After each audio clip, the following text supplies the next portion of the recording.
noticed in the first video we did this morning, Andrew, that I've got a spot there. So, Tom, I think I've got one right there. Oh, spotty boy. Brothers.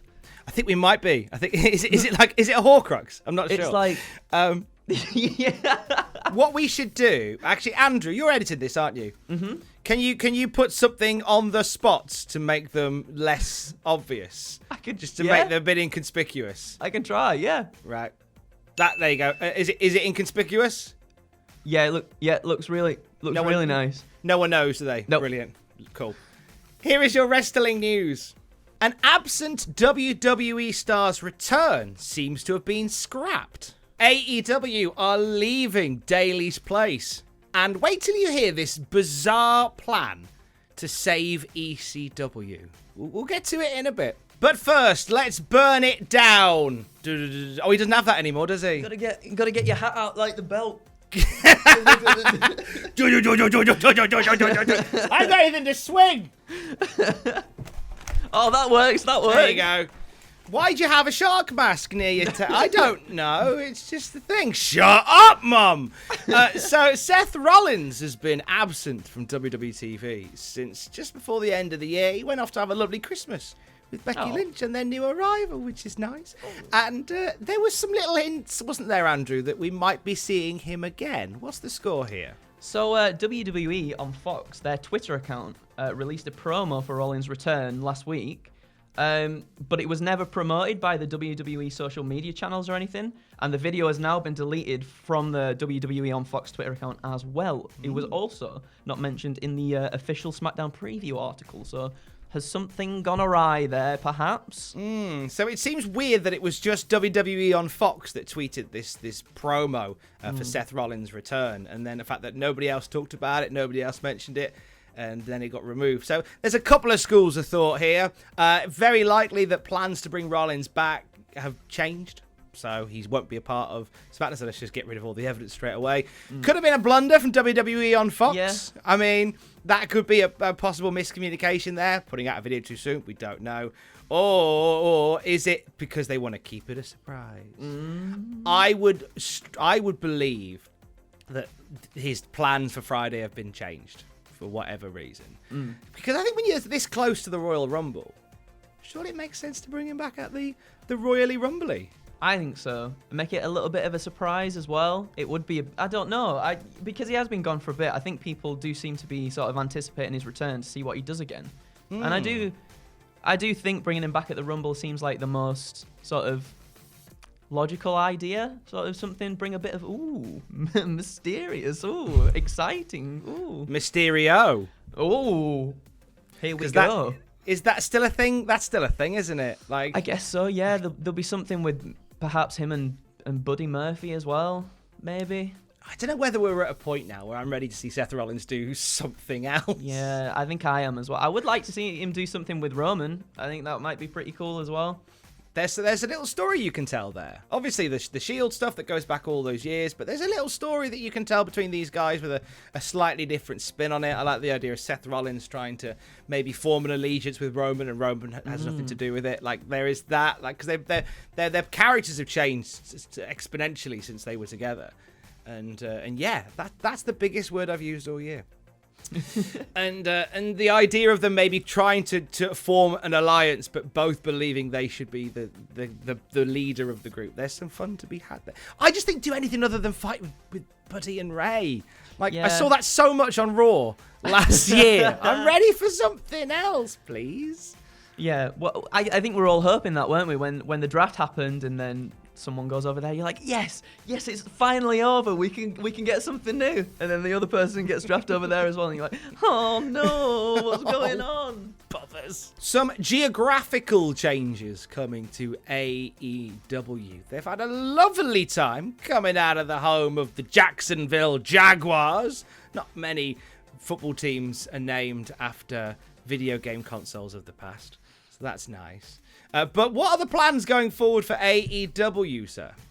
So from bodyslam.net, after speaking, this is a quote from them, after speaking to my sources within AEW, it sounds like the company will be calling Miami home for the month of February. So AEW will record several weeks of Dynamite and Dark tapings and their upcoming Revolution pay-per-view in Miami, which is pretty cool. Now, there's been a few complaints from the AEW roster because, and I never thought about this, I guess was when you live in the UK and you're used to things being cold, you just assume that Florida's warm all over the place. Yeah. You know, it's in the same way that people in America assume that everybody in the UK talks with a plummy accent.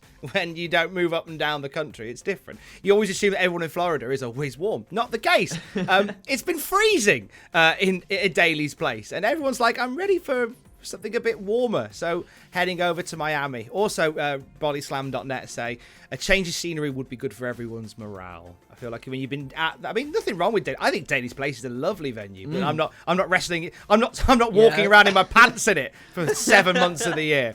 But thankfully. But there is something about a change of scenery here. So do you feel like this will be a good thing for the morale of AEW? Yeah, definitely, absolutely. I think they're in the right that they want a little bit something different. I mean, especially sort of sticking to one place throughout the pandemic and stuff, like majorly sticking to one place. Things might get a little bit samey for everybody, so I think it will be quite nice for them to sort of, as it says in there, boost of morale. Stop them trying to, you know, because these little things, they'll be getting quite cold and hard in the winter there. So that stops Tony Khan going, please don't be a diamond cutter. Don't use them to cut diamonds, please, sir. You stay here. You wrestle. You've got wrestling to do. Not any of that jeweler's stuff. This is why I thought Gene Money would have got a job in AEW by now, who famously wrestles. Stick a picture of Gene Money down there. He's brilliant. Put Gene Money there. Those nipple plasters. He's ready to wrestle in Daly's place. Hashtag money for Daly's place. Knowing Gene Money, he'll turn up just as they leave. Sorry, I'm late. We send our best to WWE legend Mick Foley, who had pretty rubbish Christmas, as all of us did. He put on Facebook, I tested positive for the coronavirus following a December the 12th virtual signing. So he was in the room with some other people. And one of the other people in the room of this virtual signing, seems like he passed it on to him. He said, as soon as I learned that I'd been exposed, and even before I took the test, I began isolating in a hotel room and have been here for 19 days. Fortunately, my symptoms were not too serious, body aches and headache for a few days, followed by a loss of sense of smell. Within the last few days, my hearing has been affected. Worse than the physical symptoms was missing the holidays with my family. Christmas Eve, Christmas Day, New Year's. I tried to do my best to stay safe these past 10 months, but looking back on it, there were a number of occasions where I did let my guard down. Since mid-March, I've only done 4 virtual signings, 2 personal appearances, 2 guest appearances on reality shows, and my appearance on Raw at The Undertaker's Farewell. There were several occasions where I could have been more careful. Moving forward, I will do my best to do better. I hope all of us can do a little better for as long as it takes to put this terrible pandemic behind us. Now, I know that I'm not, Mick Foley's not going to garner much sympathy from us who miss Christmas with loved ones this year. But I think this hits a bit different because Mick Foley, the aged, wizened wrestling fans amongst us will know that Mick Foley flipping loves Christmas, doesn't he, Andrew? He does indeed, bless him, and it is really sad to hear that he's sort of he's not been able to revel in it as much this year. But yeah, just sending all the love and all the best out to Mick, and hopefully he gets better soon and keeps isolating, and yeah. I got told by somebody on Christmas Day, and I love this quote as we were chatting away, and they said that 2021 is basically going to go in reverse. So 2020 started all right, and it just went down very quickly and very sharply. 2021 isn't starting particularly grand. Like there's here in the UK, I think another full fat lockdown is imminent, as opposed to some of the semi-skimmed lockdowns we've had in the months that have gone by. Christmas was a bit this year, but it will improve. Like I'm going to say this now, and then someone's going to find this video next year and go, well, it's going to go in reverse. So we're starting off pretty down. By the end of the year, things will be brighter. I'm putting that out there.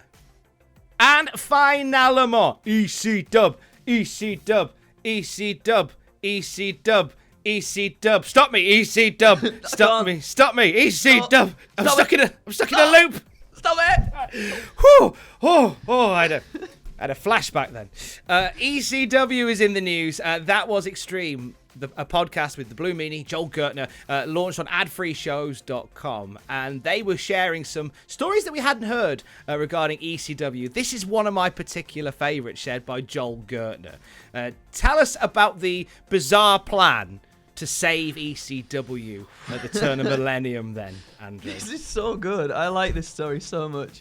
So this was what Gertner said. He said, later on in ECW, maybe towards the very end to try and save it, some of us are hearing that maybe there is talk about ECW becoming a reality show similar to what they have now with the Miz and Mrs.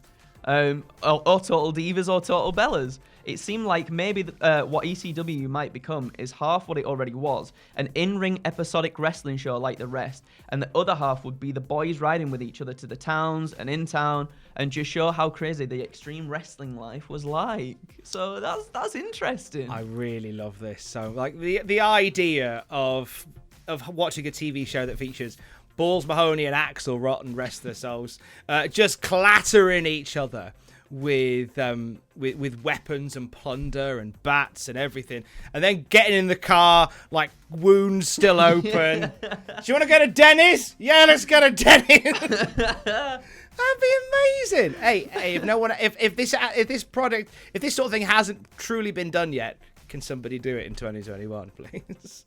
That would be amazing. If you haven't checked it out today, tomorrow, once again, we are back doing live coverage of Wrestle Kingdom at twitch.tv/Cultaholic. And tonight, what's happening on the Twitch tonight? Are you on tonight, Andrew? Oh, I am indeed, yes. Twitch.tv/Cultaholic. I haven't decided what I'm going to play yet, but it's Monday Fun Day, and we're just going to chill out.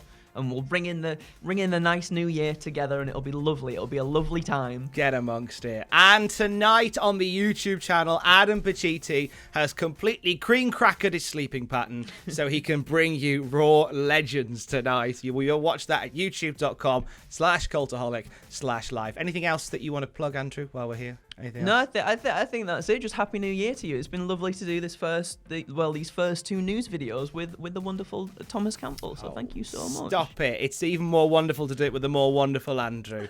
By the way, I got that for Christmas. What does that? That's backwards on mine. It says warning.